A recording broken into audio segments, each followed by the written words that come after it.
Good morning, sir. Good morning, Good morning, sir. sir. How are Good you, morning, sir?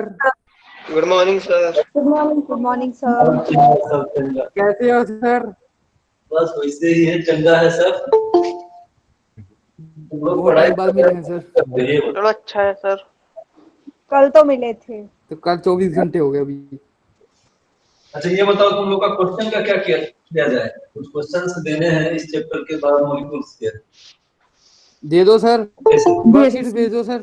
Assignment भेज दे दो। दो sir. भेज Yes, दो। sir, दे दो। Assignment भेज दो। सर असाइनमेंट वाले कॉलम Yes. ऐप पे अपलोड कर दो, सर। असाइनमेंट वाले कॉलम मैग्नेट वाली ऐप पे yes sir. Yes, yes, sir. Magnet वाली ऐप पे।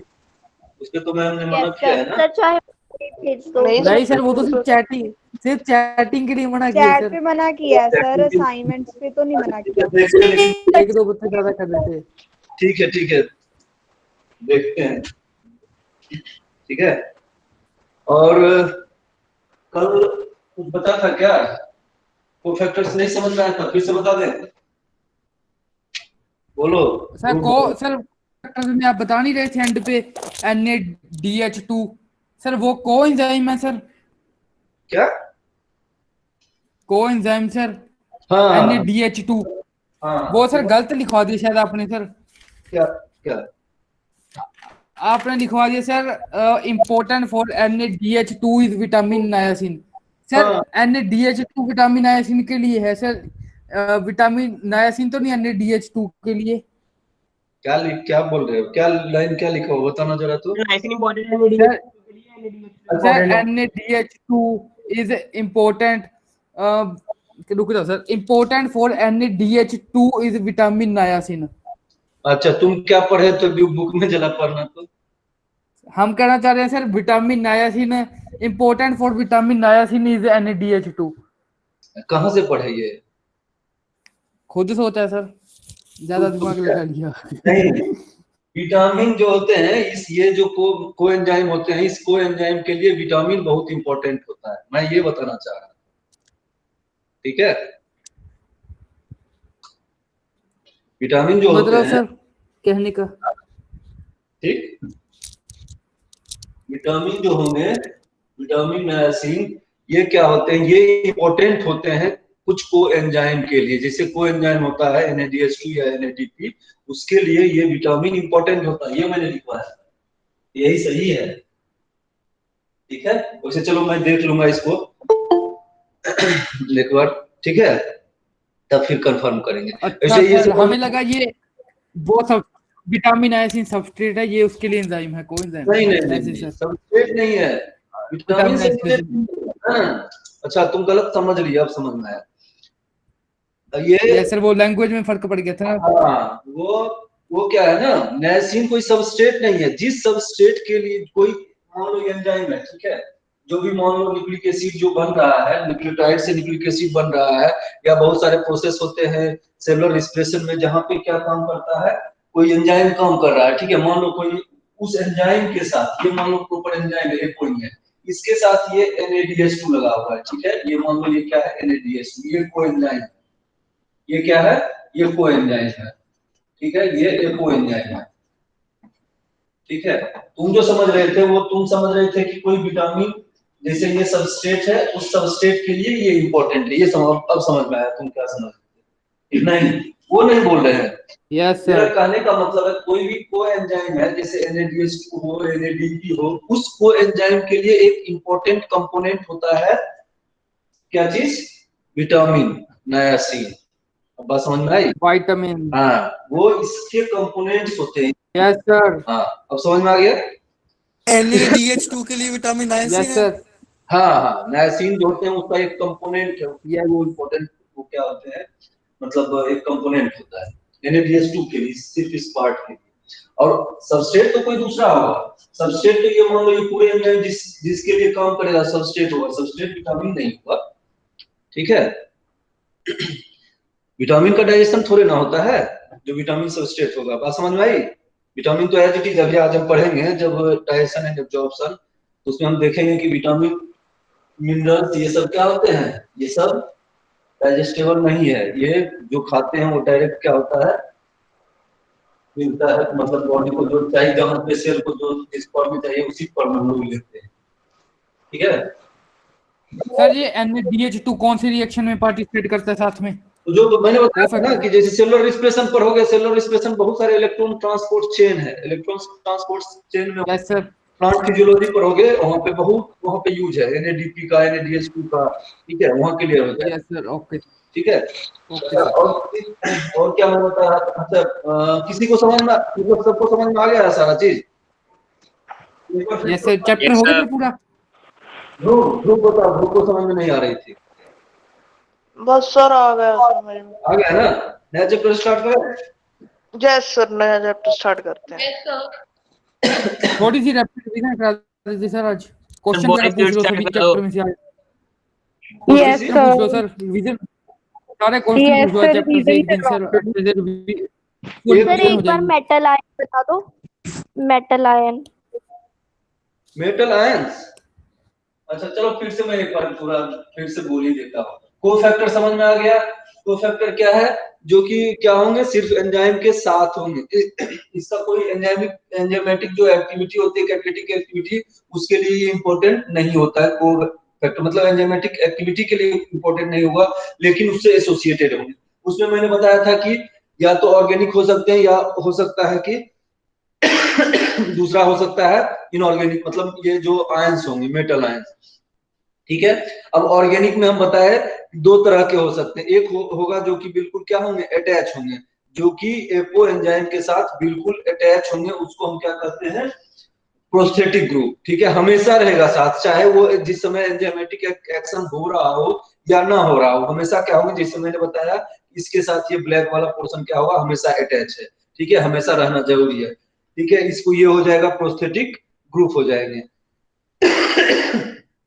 एक दूसरा चीज बताया था मैंने, कोएंजाइम। कोएंजाइम क्या होगा, वो जरूरी नहीं है कि हमेशा इसके साथ हो ही, लेकिन जब एंजाइमेटिक एक्शन होगा तब उसका अटैचमेंट जरूरी है।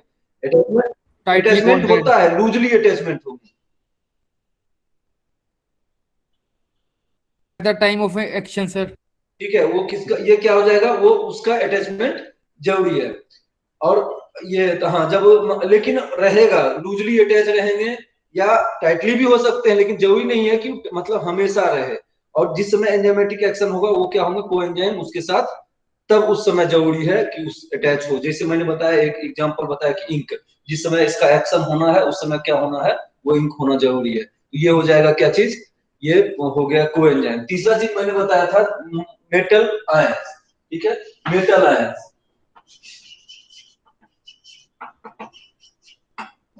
क्या क्वेश्चन आया है, NADH2 और नाइसिन में कौन किसका, मैंने बताया कि दोनों में से एक दूसरे का कुछ नहीं। देखो ये बताओ, क्लियर करते हैं अच्छे से। देखो फिर से हम बता रहे हैं, कोएंजाइम, ये क्या है, कोएंजाइम, कोएंजाइम, या क्या कहेंगे, कोएंजाइम है तो कोफैक्टर भी हो गया, ठीक है। हम ये बोल रहे हैं कि NADH2 भी तो किसी न किसी चीज से बना हुआ है, इसमें भी तो कंपोनेंट है। इसके कंपोनेंट क्या हो जाएंगे, विटामिन या नाइसिन, इसके कंपोनेंट होंगे। ये नहीं कि कोई किसी का कोएंजाइम, ये तो खुद NADH2 क्या है, NADH2 या NADP, ये क्या है, ये कोएंजाइम है। ये दोनों क्या है, कोएंजाइम। कोएंजाइम। अब हम इसके स्ट्रक्चर के बारे में बता रहे हैं, इसके कंपोजिशन के बारे में बताएं कि NADH2 के लिए इंपॉर्टेंट क्या है, नाइसिन। नाइसिन हम ये नहीं कह रहे हैं कि उसका कोफैक्टर है कि कोएंजाइम है। ये तो कोएंजाइम क्या हो जाएगा, किसी पर्टिकुलर एंजाइम के लिए ये कोएंजाइम हो जाएगा, वो उसका बात हम कर ही नहीं रहे हैं। ये जब मैंने NADH2 के बारे में बता दिया, जैसे मैंने बताया यहाँ पे मेटल आयंस, मेटल आयंस में बहुत सारे हो सकते हैं, उसमें मैंने एक एग्जांपल बताया Zn+, ठीक है। उसी तरह से ये कोएंजाइम है, कोएंजाइम इस NADH को बनने के लिए इसके अंदर क्या होना चाहिए, विटामिन नाइसिन होता है, ये मैंने बताया, ठीक है। हाँ, NADH2 सही है। NADH2 is a coenzyme whereas niacin is required for this. इसका मतलब ये नहीं कि वो सबस्ट्रेट है या नाइसिन कोएंजाइम है, नहीं, वो क्या है, इसका एक कंपोनेंट है। ये समझो नाइसिन NADH2 का एक कंपोनेंट है, उसके कंपोजिशन। क्लियर हो गया राघवी? ठीक है, तो ये हो गया प्रोस्थेटिक ग्रुप और कोएंजाइम। तीसरा चीज है मेटल आयंस। मेटल, अच्छा एग्जांपल मैंने बताया था, प्रोस्थेटिक ग्रुप का एग्जांपल बताया था कि नहीं बताया था? Yes sir. बताया था सर। हीम क्या है? Haem group of peroxidase. Metal ions, haem peroxidase. Zinc for carboxy peptide. अच्छा बता दिया, पेप्टाइडेज। कार्बोक्सी पेप्टाइडेज एंजाइम जो होते हैं ये क्या है? एक प्रोटीन डाइजेस्टिंग एंजाइम होगा जो कि पेंक्रियास से, पेंक्रियाटिक जो जूस होते हैं, पेंक्रियाटिक जूस में क्या होते हैं? प्रो कार्बोक्सी पेप्टाइडेज से ट्रीट होता है। ये हम आने वाला ये चैप्टर, प्रो कार्बोक्सी पेप्टाइडेज में क्या हो, ये इनएक्टिव फॉर्म, कोई भी प्रोटीन डाइजेस्टिंग जो एंजाइम होते हैं वो क्या होगा, वो फिर तुम लोग चैटिंग करना शुरू हो गया, हम देख लिए। जो भी ये क्या होते हैं, जितने भी मान लो digesting enzyme, protein digesting enzyme होते हैं, वो सब क्या होंगे? इनएक्टिव फॉर्म में होता है। चाहे पेप्सिनोजेन देख लो, ट्रिप्सिनोजेन देख लो, प्रोरेनिन हो गया, प्रो कार्बोक्सी पेप्टाइड, ये सारे क्या होते हैं? इनएक्टिव फॉर्म होते हैं। ये बाद में क्या होगा? एक्टिव होता है। तो जब एक्टिव होने के बाद ये क्या बनेगा? Carboxy peptidase. और कार्बोक्सी पेप्टाइडेज में क्या होते हैं? उसके लिए जिंक आयन क्या होगा? जरूरी होता है। और जिंक आयन जोड़ते हैं, मतलब कार्बोक्सी पेप्टाइडेज में ये जिंक आयन क्या होता है? मेटल आयन जुड़ा हुआ होता है। ये क्या होंगे? ये मतलब को फैक्टर होता है। जिंक आयन इसके लिए क्या हो जाएगा? को फैक्टर हो जाएगा। तो यही मैं बताया था कि को फैक्टर तीन तरह हो सकते हैं, प्रोस्थेटिक ग्रुप हो सकता है, कोएंजाइम हो सकता है और मेटल आयन हो सकते हैं। मतलब अगर जिंक नहीं रहेगा सर, हाँ सर जो ये कोफैक्टर्स होते हैं सर, ये किसी हर के लिए स्पेसिफिक होता है कि सर एक किसी दो के लिए भी एक हो सकता है? ये दो के लिए भी एक हो सकता है। जनरली स्पेसिफिक ही होते हैं, जनरली स्पेसिफिक ही होते हैं, लेकिन हो सकता है, ऐसा जरूरी नहीं है कि जो मतलब नहीं होगा। ठीक है, जिंक आयन जैसे हो सकता है, दूसरे और भी एंजाइम के लिए क्या होंगे, उसके लिए वो अटैचमेंट होना जरूरी। ये स्पेसिफिक कोई जरूरी नहीं है। ठीक है, अगर स्पेसिफिक होता तो मैं पहले ही बता देता। ठीक है, ओके सर। जैसे इसके लिए मैंने बताया कार्बोक्सी पेप्टाइडेज के लिए जिंक होना जरूरी है, लेकिन जिंक का काम कुछ नहीं है। इस प्रोटीन का जो डाइजेशन होना है, कार्बोक्सी पेप्टाइडेज जो प्रोटीन को डाइजेस्ट करता है, उसमें काम करेगा यही एंजाइम। जिंक का कोई काम नहीं है, लेकिन जिंक इसके साथ नहीं होगा तो ये काम कर ही नहीं पाएगा। ठीक है, इसके लिए क्या होना चाहिए? एक हमेशा क्या हुआ, मतलब साथ में होना जरूरी है। ठीक है, कोई ना कोई जो है सो कंपनी देता है। सर अगर कंपनी नहीं होता तो सर ऐसे क्या हो जाता है सर, जो अगर जुड़ भी जाए जिंक जैसी सर, तो के वो काम करेगा, अदरवाइज नहीं करेगा, ऐसा क्या करता है जिंक सर? वो उसके साथ होता है ना, कंपनी चाहिए, बस इतना जानो। उसको क्या है? कंपनी चाहिए। एक्टिविटी हो सकता है उसको कुछ बूस्ट करता है, जो भी है बॉन्डिंग का।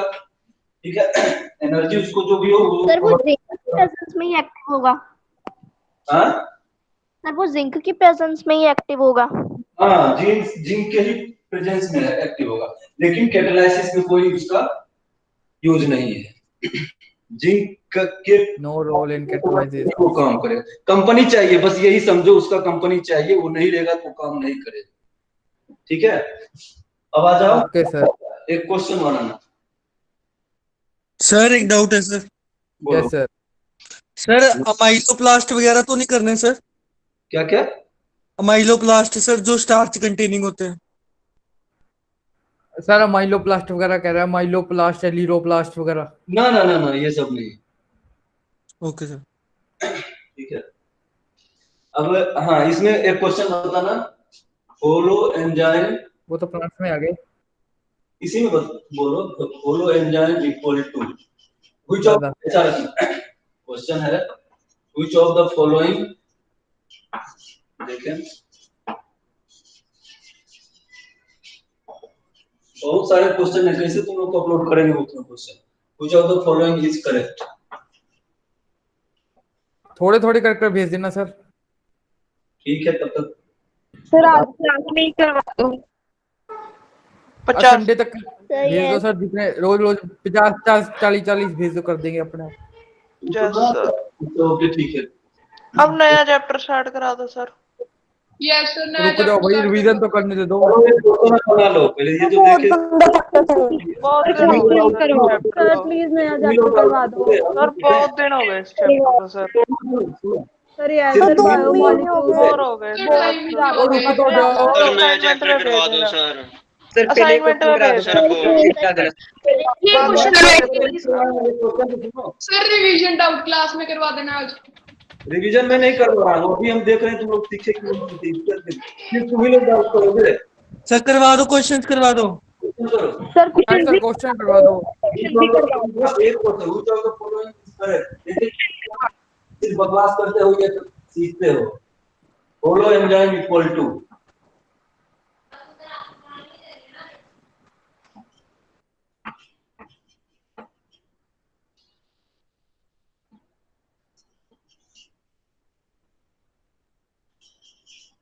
Apo enzyme plus coenzyme.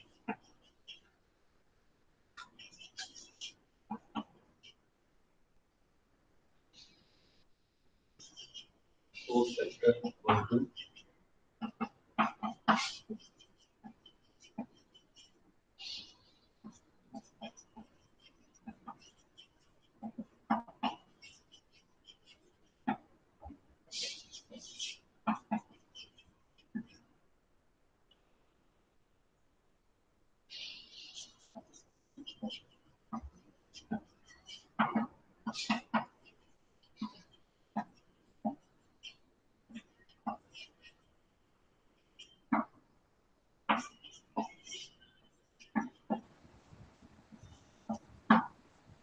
बताओ। सर थर्ड ऑप्शन आएगा। Sir third option. Sir third third sir third sir fourth आएगी, fourth sir, fourth sir, one and third, first and third one and third, first and third sir. One का sir पता नहीं sir. किसको किसको आया? First कैसे fourth ही सही है? आएगा सर, दिमाग में फोर्थ चल रहा था। Sir third fourth. Sir fourth ही आएगा। सर फोर्थ, फोर्थ ही आएगा सर। फोर्थ फोर्थ भी है सर, फर्स्ट भी सही सर फोर्थ सही है सर। फर्स्ट भी सही है, थर्ड भी सही है। बिकॉज सर कौन अब लगेगा आंसर ना? परफेक्ट भी क्या आएगा। बोले सीधे थर्ड पे आ गए थे ना। पहले बहुत लोग क्या नो बोले थे? सर, सर वो दिमाग में ऑप्शन चल रहा था मुंह से सब। सिर्फ रटने, इसलिए हम बोलते सिर्फ रटना। सही है, सर चलो फर्स्ट वाला तो सब सही फोर्थ है। आएगा। देखो मैंने बताया था holoenzyme equal to apoenzyme plus cofactor, नहीं एपो एंजाइम प्लस कोफैक्टर। तो क्या होगा, वो दिमाग में सेट हो गया, याद कर लिए, रट लिए। कहीं क्वेश्चन मिला ये holoenzyme equal to apoenzyme plus cofactor, अब कहीं पे जाके क्या मिलेगा, एपो एंजाइम प्लस कोएंजाइम भी तो क्या है, कोफैक्टर ही है। कोएंजाइम, परफेक्ट है। ठीक है। और यहाँ पे मैंने क्या किया है, सिर्फ इधर से इधर किया है, तो दोनों आंसर सही है।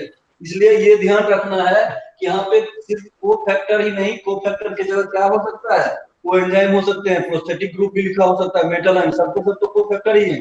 ठीक है, इसीलिए ये नहीं कि सिर्फ कोफैक्टर ही देख लिए, रट लिए और इसीलिए मैं इसको बता रहा था।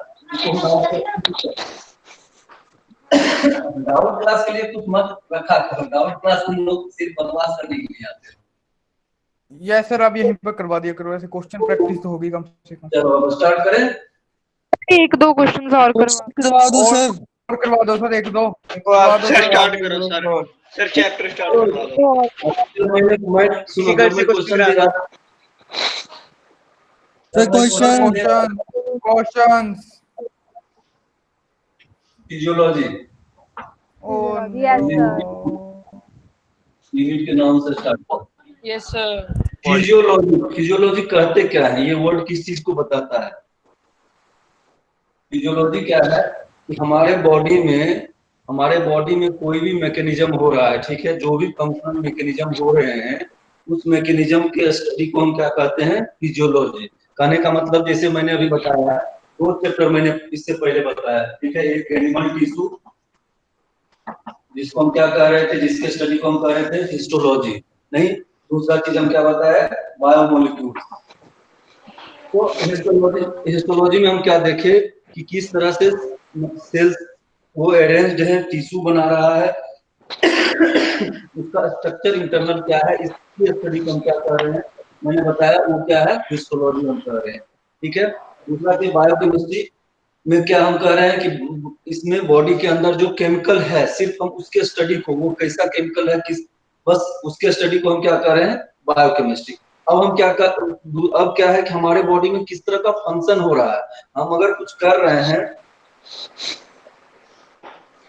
ठीक है, अगर हम कुछ कर रहे हैं, कोई भी फंक्शन हो रहा है हमारा, मान लो हम मूव कर रहे हैं मेरा हाथ, तो ये किस तरह से, इसके अंदर कैसा मैकेनिज्म है, ठीक है, ये जो मम्मा देखो। इसके लिए किस तरह से मैकेनिज्म हो रहा है उसको हम क्या कहते हैं, ये इसकी स्टडी को, ये जो प्रोसेस होगा इसको हम क्या कहेंगे, इसके स्टडी को हम कहते हैं फिजियोलॉजी। मान लो जैसे क्या है कि हम फूड खाते हैं, ठीक है, फूड खाते हैं, उसमें क्या होगा, न्यूट्रिएंट्स है, मान लो ग्लूकोज में टूटा, ठीक है, ये ग्लूकोज में टूटा, कोई फूड ग्लूकोज में टूट रहा है, उधर से क्या हो रहा है, ऑक्सीजन। अब क्या हो रहा है कि जब एक मैकेनिज्म क्या हो रहा है, किस मतलब रिस्पिरेटरी सिस्टम उसको ले जा रहा है, उसके बाद फिर हार्ट क्या करेगा, पंप करेगा ब्लड के थ्रू। अब ब्लड के थ्रू जब तो ये सब जो मान लो क्या, अगर सर्कुलेशन का अगर हम मैकेनिज्म देखें तो हार्ट किस तरह से पंप कर रहा है, उसके बाद वो ब्लड में किस तरह से क्या प्रेशर बन रहा है, कैसे जा रहा है, ये जितने भी मान लो फंक्शन है, इस फंक्शन के पीछे क्या मैकेनिज्म है, इसके स्टडी को हम क्या कहते हैं, इसके जो भी ऑर्गन है बॉडी में, ऑर्गन और ऑर्गन सिस्टम, उसका जो फंक्शन होगा उसके पीछे क्या मैकेनिज्म है, उसके स्टडी को हम कहते हैं फिजियोलॉजी। ठीक है, लिखना। और ह्यूमन फिजियोलॉजी क्या हो जाएगा, अगर ह्यूमन के रिगार्डिंग बात कर रहे हैं तो ह्यूमन फिजियोलॉजी हो जाएगा। ठीक है, ह्यूमन के मैकेनिज्म के बारे में देखना, study of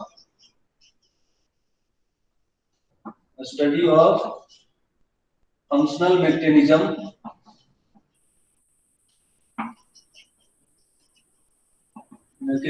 of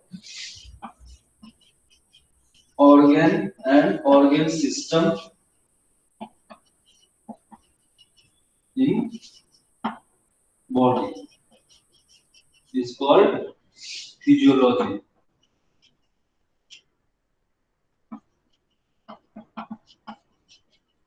Is called physiology. ये क्या है, फिजियोलॉजी है। तो मैंने फिजियोलॉजी, मान लो जो ब्लड का अगर मूवमेंट हो रहा है तो किस तरह से हार्ट काम कर रहा है, हमारा वेसल काम कर रहा है, तो वो हम क्या कहेंगे, वो उसको हम सर्कुलेशन में पढ़ेंगे। उसी तरह से रिस्पिरेशन हो गया, किस तरह से ऑक्सीजन गया, ऑक्सीजन जाने के बाद लंग्स किस तरह से काम किया, फिर उसको पंप किया।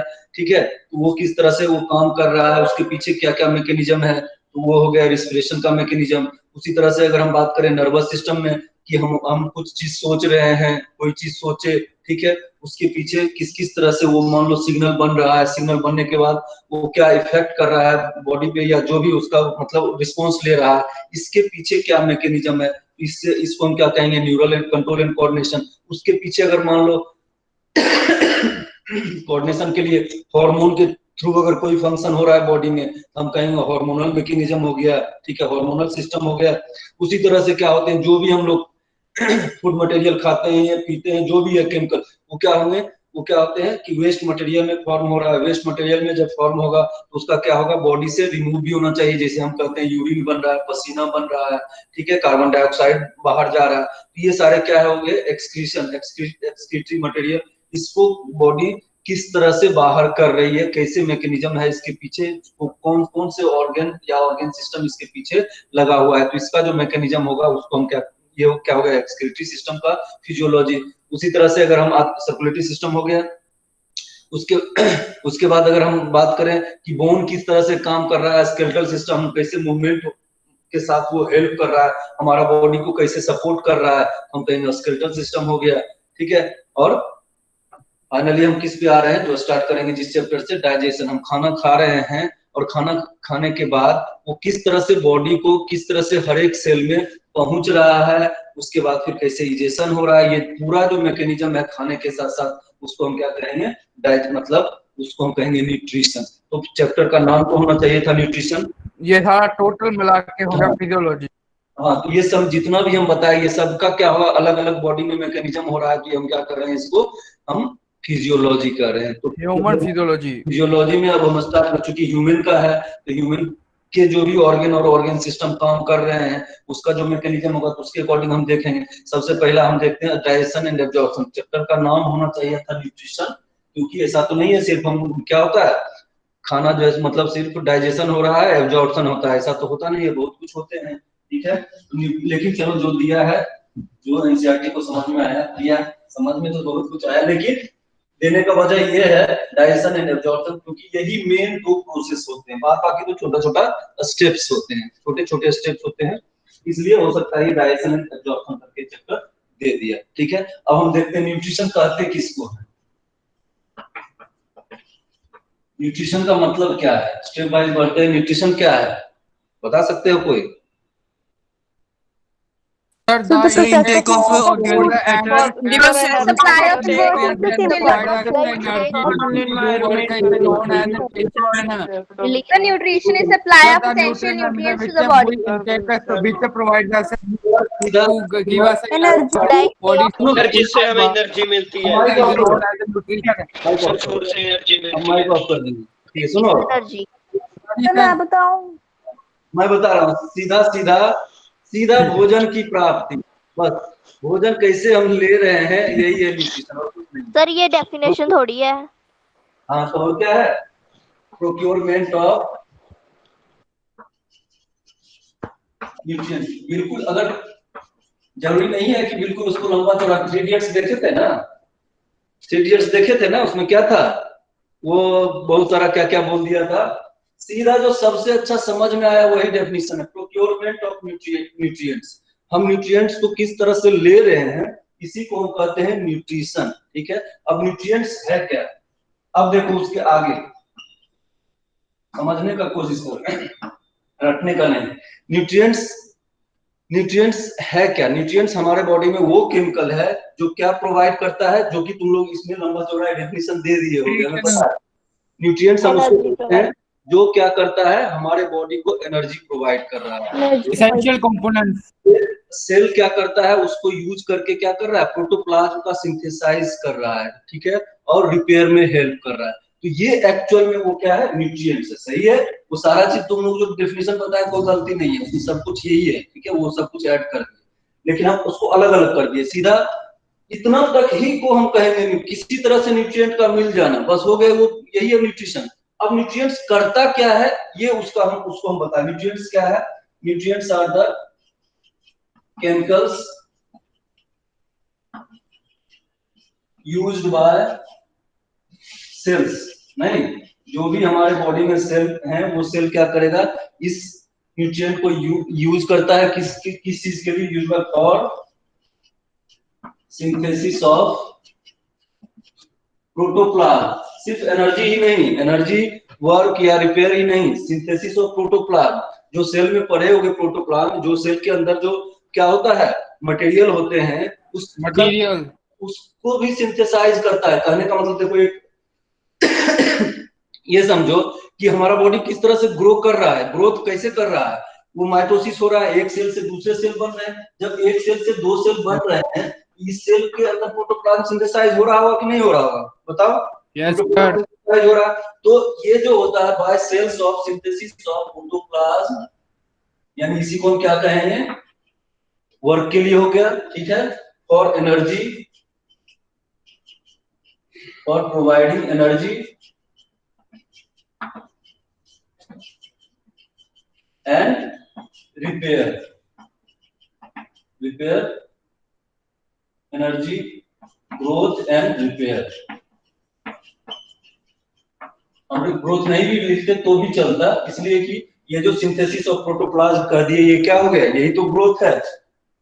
प्रोटोप्लाज्म का सिंथेसिस होगा, वो सिंथेसाइज हुआ, नया सेल बना, नया सेल बना तो क्या कर रहे हैं, वही ग्रोथ। हमारा बॉडी ग्रोथ किस वजह से हो रहा है, नंबर ऑफ सेल बढ़ रहे हैं, number of cell mitotically Increase in number of cells. क्या कहते हैं कि ग्रोथ हो रहा है। तो वो, और वो अगर मान लो नंबर ऑफ सेल बढ़ रहे हैं, इसका मतलब उसके अंदर क्या हो रहा है, प्रोटोप्लाज्म सिंथेसाइज हो रहा है। अब देखना इसमें जो Hyperplasia. हाँ तो वो तो चलो ठीक है, प्रोवाइडिंग एनर्जी, ये हो गया न्यूट्रिएंट्स। एक चीज और कि जो भी हमारे मतलब फूड में है, फूड में ये क्या होंगे, सिर्फ न्यूट्रिएंट्स नहीं होंगे, बल्कि न्यूट्रिएंट्स के अलावे भी दूसरे मटेरियल होते हैं। मतलब हम क्या कर रहे हैं कि जो कि प्रोटोप्लाज्म ये क्या कर रहा है, एनर्जी प्रोवाइड कर रहा है, ग्रोथ में हेल्प कर रहा है। जैसे हम बात कर रहे हैं विटामिन का, मिनरल्स का, विटामिन मिनरल्स हो गया, ठीक है, फाइबर्स का। तो तो ये जरूरी नहीं है कि फूड में सिर्फ और सिर्फ न्यूट्रिएंट्स रहे, न्यूट्रिएंट्स के अलावे भी बहुत सारे मटेरियल होते हैं, ठीक है। न्यूट्रिएंट्स उसको हम कहेंगे जो कि ये काम कर रहा है, लेकिन इसके अलावे भी वैसा मटेरियल हो सकता है जो कि डाइजेशन में हेल्प करे, जो कि न्यूट्रिशन में हेल्प कर रहा हो। बात समझ रहे हो? उसको भी हम क्या कहते हैं, वो भी हमारे फूड में प्रेजेंट होता है। Food contains nutrients and other materials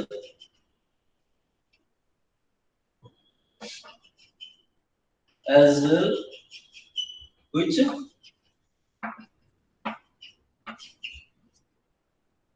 help in digestion, जो कि डाइजेशन में हेल्प कर रहा है, ठीक है। उसको हम ये क्या हो जाएंगे, उसके मतलब न्यूट्रिएंट के अलावे भी फूड में ये सारे मटेरियल रहते हैं।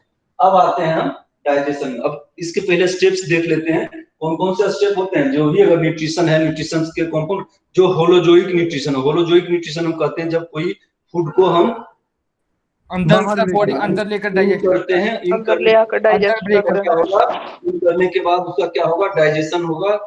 पहले क्या होंगे, कुछ फूड को इन करना होगा। जैसे मान लो हम फंगस का बात करते हैं, ठीक है, या कुछ ऐसे मतलब एनिमल का बात करें, या फिर कोई भी ऑर्गेनिज्म का, जो क्या करेगा कि इन बिना किए हुए सिर्फ डाइजेस्टिव पार्टिकल को, डाइजेस्टिव न्यूट्रिएंट्स को ही वो क्या करेगा, मतलब डायरेक्टली एब्जॉर्ब होना शुरू हो जाएगा। मतलब उसमें क्या होगा कि इंजेक्शन का जरूरत नहीं है, वो सिर्फ डायरेक्ट डाइजेशन होता है, मतलब बाहर ही, बॉडी के बाहर ही क्या कर देता है, डाइजेस्ट कर देता है, ठीक है।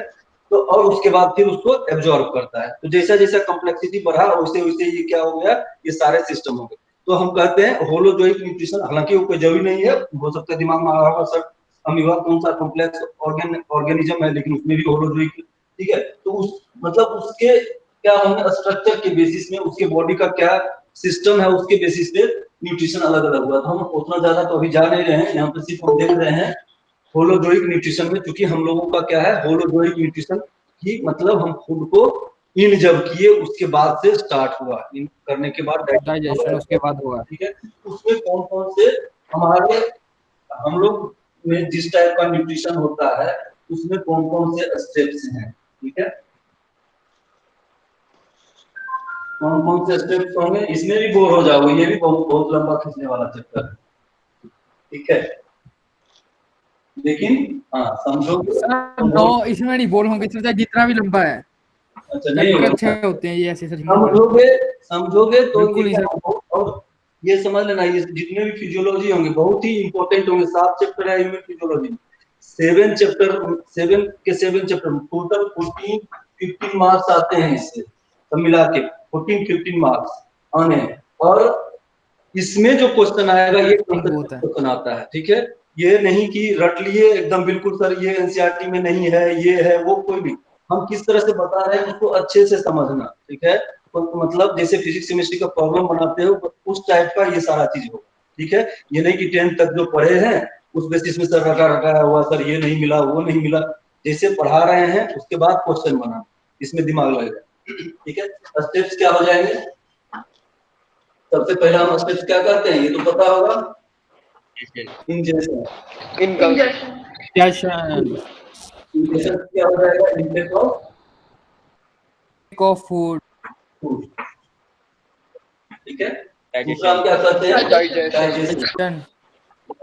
डाइजेशन को हम डिटेल में बताएंगे ही, ठीक है। तीसरा है एब्जॉर्प्शन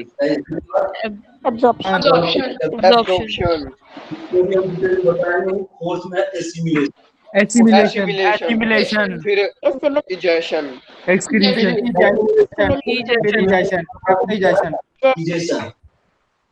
इजेशन या इवैक्यूएशन, ठीक है।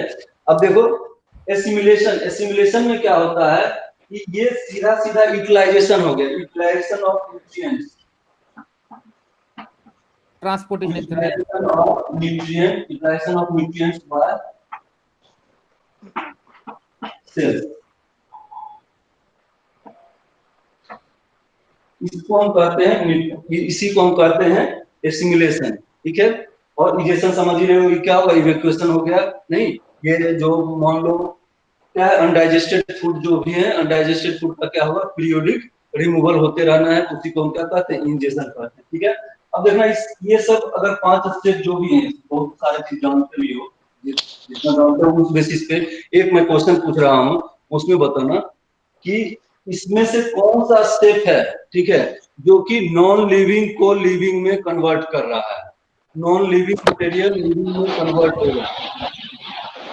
Sir digestion. डाइजेशन पहले सोचो, सीधा सीधा बोलना शुरू करते, पहले सोचो, which of the following step of nutrition which convert sir egestion. Sir assimilation. Sir assimilation assimilation assimilation sir कैसे होगा? सर अगर यूटिलाइजेशन हो रही है यूटिलाइजेशन होता है न्यूट्रिएंट का तो लिविंग में हो जाएगा। जैसे अर्थ की बात ही कर ले सर, सही बोले, यूटिलाइजेशन ऑफ अर्थ की एग्जांपल ले सकते हैं। न्यूट्रिएंट्स, यूटिलाइजेशन ऑफ न्यूट्रिएंट्स, ये क्या कर रहा है, हम खा रहे हैं, देखो अच्छे से इसको समझो, और ये अभी तक क्वेश्चन आया नहीं है, हो सकता है कभी आ जाए क्वेश्चन, इसको देखो हम क्या कर रहे हैं, सही बताए, एसिमिलेशन। जैसे हम इसलिए बोले पहले सोच लिया करो, सीधा सीधा नहीं बोला। जैसे हम मान लो क्या हुआ कि खाते हैं कार्बोहाइड्रेट, खाते हैं, कार्बोहाइड्रेट क्या है, नॉन लिविंग है, कार्बोहाइड्रेट क्या है, नॉन लिविंग है, प्रोटीन क्या है, नॉन लिविंग है। लेकिन ये सारे चीज जब टूटते हैं, अमीनो एसिड में टूटते हैं, फिर ये शुगर में टूटता है, मतलब ग्लूकोज वगैरह सब में टूटता है, फ्रुक्टोज में टूटता है, अपने अपने मोनोमर में टूटता है, और उसके बाद फिर क्या होता है, एब्जॉर्ब होके, एब्जॉर्प्शन हम क्या कहते हैं, जब वो फ्लूइड में चला गया, ब्लड में गया या लिम्फ में चला गया, इसको हम कह रहे हैं एब्जॉर्प्शन। और ये क्या होगा, ब्लड या लिम्फ इसको सर्कुलेट करके कहाँ पहुंचा दिया, पूरे बॉडी में पहुंचा दिया, पूरे सेल में पहुंचा दिया। अब सेल क्या कर रहा है, यूटिलाइजेशन ऑफ यूटिलाइज कर रहा है, और इसमें मैंने क्या बताया कि ये क्या कर रहा है, सिंथेसिस ऑफ प्रोटोप्लाज्म। कौन करेगा प्रोटोप्लाज्म का सिंथेसिस, स्टिमुलेशन प्रोसेस ही तो है, यूटिलाइजेशन तो यही है। डाइजेशन का मतलब सीधा सीधा फूड का टूटना, डाइजेशन का मतलब फूड टूटना, उसमें क्यों होगा, उसमें क्यों होगा नॉन लिविंग से लिविंग में कन्वर्जन, नहीं हो रहा है। एब्जॉर्प्शन का मतलब सिर्फ मूवमेंट, डाइजेस्टिव सरफेस से मूव करके कहां जा रहा है, ब्लड या लिम्फ में जा रहा है, इसको हम क्या कहेंगे, एब्जॉर्प्शन। इसमें कहां पे क्या होगा, एसिमिलेशन में क्या होता है, यूटिलाइज किया जा रहा है। यूटिलाइज किस तरह से किया जाएगा, मान लो जो फूड खाए, फूड का ऑक्सीडेशन हुआ, जो न्यूट्रिएंट्स बने, ग्लूकोज का मान लो जैसे ऑक्सीडेशन हुआ, वहां पे ऑक्सीजन पहुंच गया, सेल में दोनों चीज पहुंचे। अब जब ऑक्सीडेशन होगा तो वहां से तो एनर्जी मिला, और ऐसा तो नहीं है कि हम खाना खाए तुरंत हम दौड़ने लगे, तुरंत एकदम बिल्कुल एनर्जी, जितना का जितना हम खाना खाए, जितना एनर्जी मिला, और वो सारा का सारा एक ही बार में यूटिलाइज कर दिए, ये नहीं करते। उस एनर्जी को क्या करते हैं, फिर आगे के लिए स्टोर भी करते हैं, आगे के लिए स्टोर भी करते हैं, एटीपी के फॉर्म में बॉडी में स्टोर होता है। एक चीज ये, उसके बाद क्या होता है, हम कह रहे हैं ग्रोथ के लिए, और ग्रोथ के लिए क्या हो जाएगा, एक सेल से दूसरा सेल क्या होगा, एक सेल से 2 सेल बन रहे हैं, 4 सेल बन रहे हैं, धीरे धीरे कई सेल। तो जब नया सेल, बड़ा सेल का मतलब ही क्या हो गया, नॉन लिविंग का बनना, उसके अंदर क्या हुआ है, प्रोटोप्लाज्म का बनना। ठीक है, तो प्रोटोप्लाज्म बन रहा है, तो यहाँ पे हम क्या देख रहे, खाए क्या थे, खाए थे नॉन लिविंग थिंग्स, बन गया क्या, लिविंग थिंग्स, सेल्स का फॉर्मेशन हो रहा है। तो इसीलिए क्या हो जाएगा कि assimilation is the step which convert, क्या हो जाएगा, नॉन लिविंग टू लिविंग। ठीक है सर ये फिर डिफाइनिंग प्रॉपर्टी होगी सर लाइफ की। डिफाइनिंग प्रॉपर्टी तो एक पूरा हम कहते हैं न्यूट्रिशन का बात, डिफाइनिंग प्रॉपर्टी तो हुई ही। सर अगर हर सेल में एसिमिलेशन होगी तो वो सर डिफाइनिंग प्रॉपर्टी नहीं बन जाएगी। हाँ, डिफाइनिंग प्रॉपर्टी पूरा का पूरा प्रोसेस डिफाइनिंग ही है, सब सारे डिफाइनिंग। एब्जॉर्प्शन भी बनी जाएगी, एब्जॉर्प्शन हो रही है तो डिफाइनिंग प्रॉपर्टी है, सारे डिफाइनिंग। डिफाइनिंग का कहने का मतलब जो लिविंग के लिए जरूरी है।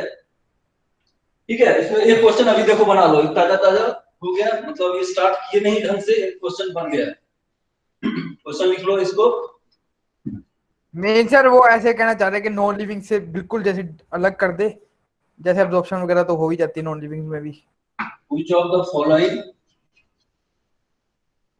steps, इसीलिए हम कहते हैं कि जो भी हम बायोमोलिक्यूल्स पढ़े थे, जो मैक्रोमोलिक्यूल हम पढ़े थे, मैक्रोमोलिक्यूल, ठीक है, वो सब क्या है, और एक आध जैसे लिपिड हो गया, ये सब क्या है, जो मैक्रोमोलिक्यूल नहीं होने के बावजूद भी ये क्या है, ये कनेक्टिंग लिंक बिटवीन क्या है, नॉन लिविंग और लिविंग का कनेक्टिंग लिंक है, यहीं से स्टार्ट था। क्योंकि अब देखो जितने भी मान लो हम मैक्रोमोलिक्यूल, ये अगर कुछ जो मतलब रिटेन में रह जाते हैं, लिपिड हो गया, ये सब जो भी है ये क्या है, ये इसका सोर्स कहाँ से आया, इसका सोर्स अगर हम देखें तो लिविंग थिंग्स ही है, ठीक है। इसका नॉन लिविंग में ये क्या, खुद नॉन लिविंग है, प्रोटीन क्या है, नॉन लिविंग है, ठीक है, ये नॉन लिविंग है, लेकिन ये क्या होगा, कहां से इसका सोर्स आ रहा है, ये लिविंग थिंग्स से ही आ रहा है, ठीक है। तो which of the following steps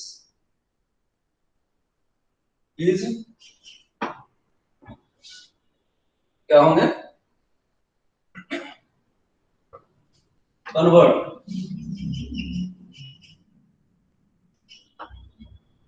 non living materials into living। पहला ऑप्शन उसी में लिख लेना, क्या हो गया, सीधा सीधा आंसर दे दो यहाँ पे, क्या उतना जरूरी लिखना, समझ गए। एसिमिलेशन नहीं, एसिमिलेशन क्या है, ये लिविंग मटेरियल में कन्वर्ट कर रहा है, ठीक है। हाँ, जो चीज मान लो नॉन लिविंग में भी होता है उसको नहीं होगा डिफाइनिंग, वो सोच लो जो प्रोसेस जो भी स्टेप्स क्या हो जाएंगे उसमें, अगर हाँ जब, लेकिन अगर एब्जॉर्प्शन अगर मान लो वो कहा जा रहा है कि मतलब इसके ह्यूमन में या एलिमेंट्री कैनाल में एब्जॉर्प्शन, तब तो वो सीधा सीधा बोल रहा है एब्जॉर्प्शन, तब तो हम कहेंगे वो लिविंग का, ये लिविंग का ही हो गया, तब डिफाइनिंग प्रॉपर्टी। अगर एब्जॉर्प्शन का बात कर रहा है सीधा, तब हम कहेंगे नहीं है सीधा, ठीक है, मिटाए ना, ये हो गया। तो ये सारे कुछ मतलब स्टार्ट के जो भी थे मतलब बेसिक बात बता दिए। अब हम आते हैं डाइजेशन पे, ठीक है। डाइजेशन होता क्या है एक्चुअल में, डाइजेशन क्या है कि डाइजेशन क्या करता है, नॉन डिफ्यूजिबल फूड को कन्वर्ट करता है डिफ्यूजिबल न्यूट्रिएंट्स में, ठीक है। ये ध्यान रखना है कि बॉडी में ये क्या हो गए कि जो भी है, जितने भी हैं, मतलब हम अगर फूड ले रहे हैं तो फूड क्या होता है, कॉम्प्लेक्स स्ट्रक्चर होता है, लार्जर स्ट्रक्चर होता है, ठीक है। तो ये क्या होंगे, लेकिन सेल को क्या चाहिए, सेल को उसका मोनोमर चाहिए, इस बात का ध्यान हमें पता है कि मोनोमर चाहिए, उसको ग्लूकोज चाहिए, उससे फ्रुक्टोज चाहिए, जो भी है इस टाइप का उसे चाहिए, हालांकि ग्लूकोज फ्रुक्टोज तो ये चाहिए, उसे अमीनो एसिड चाहिए, ना कि प्रोटीन चाहिए। हम ले रहे हैं किस फॉर्म में, फूड बड़ा बड़ा ले रहे हैं, कॉम्प्लेक्स मॉलिक्यूल ले रहे हैं, ठीक है। तो सेल को चाहिए उसका छोटा मॉलिक्यूल चाहिए, उसका सिंपल मॉलिक्यूल चाहिए। तो इस फॉर्म में जो बदलता है, इस प्रोसेस को ही हम कहते हैं, इस स्टेप को ही हम कहते हैं डाइजेशन, ठीक है। अब इस बात का हम देखते हैं कि डाइजेशन किस तरह का हो सकता है। तो डाइजेशन क्या होगा, दो तरह का होगा। एक डाइजेशन हम कहते हैं कि जब लार्जर फूड को वो क्या करे, स्मॉलर फूड में तोड़े।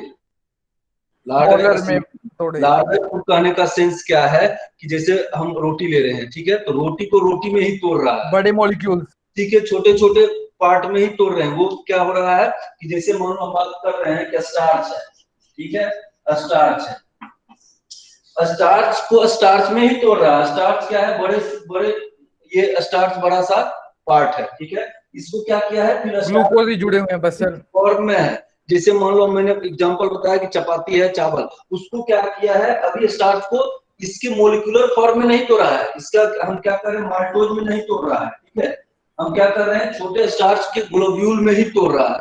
तो एक डाइजेशन ये हो गया, इसको हम कहते हैं लार्जर फूड को ये किस में तोड़ रहा है, स्मॉलर फूड में तोड़ रहा है, फूड वही है, ठीक है, स्मॉलर ग्लोब्यूल्स में तोड़ रहा है। तो इसको हम कहते हैं फिजिकल डाइजेशन, इसको हम क्या कहेंगे, फिजिकल या मैकेनिकल डाइजेशन, ठीक है।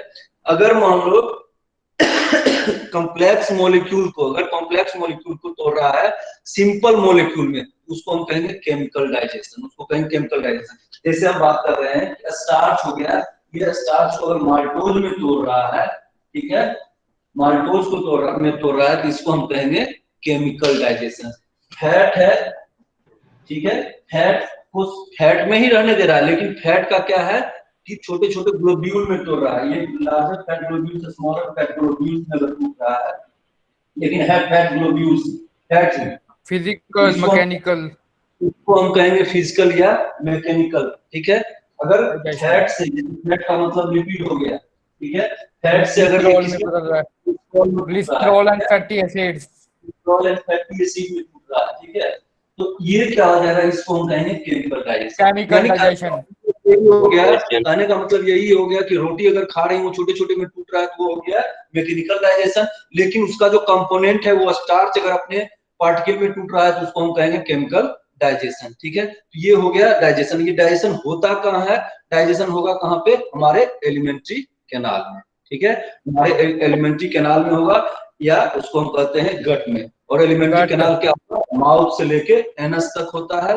और ये क्या होंगे? वेरी लॉन्ग होंगे, ट्यूबुलर कॉइल ट्यूब होता है। ठीक है, जिसका की डायमीटर वेरी करता है। तो हम देखते हैं कि यहाँ पे एक, जब हम माउथ से स्टार्ट करते हैं तो माउथ का कैविटी वहां भी, वो भी एलिमेंट्री कैनाल है। जब यहाँ पे आते हैं तो ये क्या कर रहे हैं? इसोफेगस है, फिर स्टोमक देते हैं। सब डायमीटर क्या हो रहा है? चेंज कर रहा है, चेंज कर रहा है। सारे के सारे वो क्या है? सारे के सारे वो एलिमेंट्री कैनाल का ही पार्ट है। लेकिन उसका क्या हो रहा है? वो चेंज हो रहा है सभी जगह। वो क्या होगा? डायमीटर उसका वेरी कर रहा है। कहीं पे सिंपल ट्यूब है, कहीं पे उसका ब्रॉड हो जा रहा है। ठीक है, कॉइलिंग, कहीं पे बॉय, जैसे हम स्मॉल इंटेस्टाइन का बात करें, वो क्या होते हैं? बहुत ही कॉइल्ड होते हैं। और फाइनली ये क्या होता है?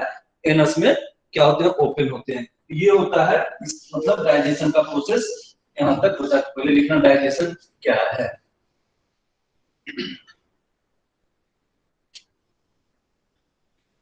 डाइजेशन दो तीन डेफिनेशन। तो डाइजेशन क्या हो जाएगा? प्रोसेस, या सीधा लिखो कन्वर्जन ऑफ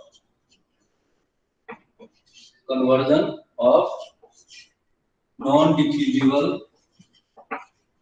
डिफ्यूजिबल समझ रहे हो? जो डिफ्यूजन जिसका नहीं हो सका, नॉन डिफ्यूजिबल, जो डिफ्यूज नहीं हो सका, डिफ्यूजन जिसका नहीं होगा। Non diffusible food into diffusible nutrients. Food से न्यूट्रिएंट में तोड़ दिया, और ये क्या होना चाहिए? डिफ्यूजिबल होना चाहिए, डिफ्यूज कर सके। ठीक है, एक तरफ से वो क्या होगा? दूसरी तरफ जा सके। तो इसको हम क्या कहते हैं? इसी को हम कहेंगे डाइजेशन। एक तो ये हो गया। और क्या हो जाएगा? ब्रेकिंग डाउन ऑफ, देखिए सब सारा वही है। ब्रेकिंग डाउन ऑफ मतलब किस तरह से हो जाएगा? नॉन डिफ्यूजिबल से डिफ्यूजिबल किस तरह से हो सकते हैं? दो तरीका है। Breaking down of larger food into a smaller and or complex food molecule into simple molecule।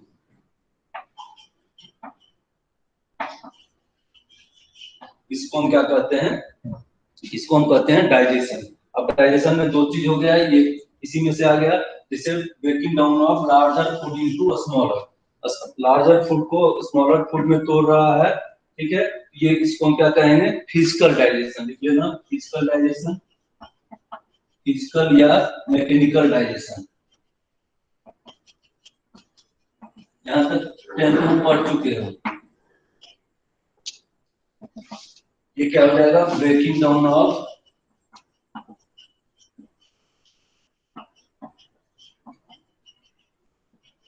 Larger food into smaller.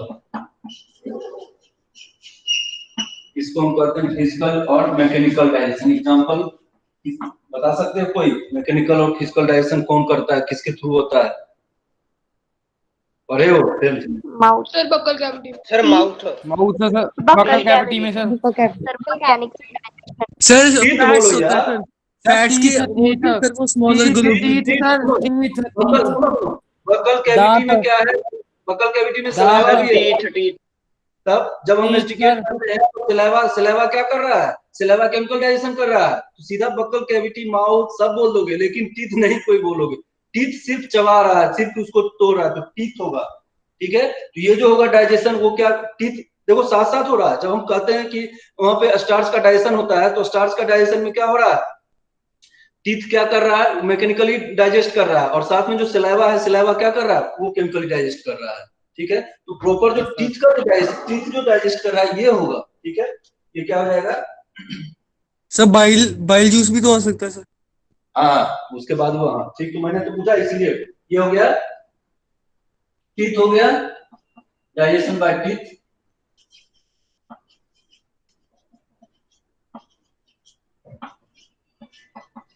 उसके बाद क्या हो जाएगा? इमल्सिफिकेशन ऑफ फैट, बाइल, ठीक है। बाइल कोई एंजाइम नहीं है, बाइल केमिकली डाइजेस्ट नहीं करता है, वो इमल्सिफाई करता है। मतलब फैट, लार्जर फैट को क्या करते हैं? छोटे छोटे fat globule. Smaller fat blood. Sir, by lipolytic enzyme. हाँ, sir bile Sir, lipolytic enzyme. Bile नहीं, बाइल एंजाइम नहीं है। बाइल के क्या करता है? बाइल एंजाइम को हेल्प करता है। चलो आज रहने दो, यहाँ पे एग्जांपल में लिख लेना। इमल्सिफिकेशन, क्वेश्चन पूछता है emulsification of fat by bile, ठीक है। क्वेश्चन पूछता है। टेस्ट का सिलेबस बता दो सर। किसका? टेस्ट का बायोमोलिक्यूल टिश्यू सारा आ गया, टिश्यू चेक करना। बायोमोलिक्यूल जो पढ़ा है, टेस्ट के सिलेबस के लिए इतना टेंशन क्यों लेते हैं? जो पढ़ा रहे हैं बायोमोलिक्यूल्स भी एक टिश्यू है ना, दोनों है ना? ना सिर्फ बायोमोलिक्यूल्स होगा। मैम ने दोनों लिख दिए। नहीं, वो पहले होने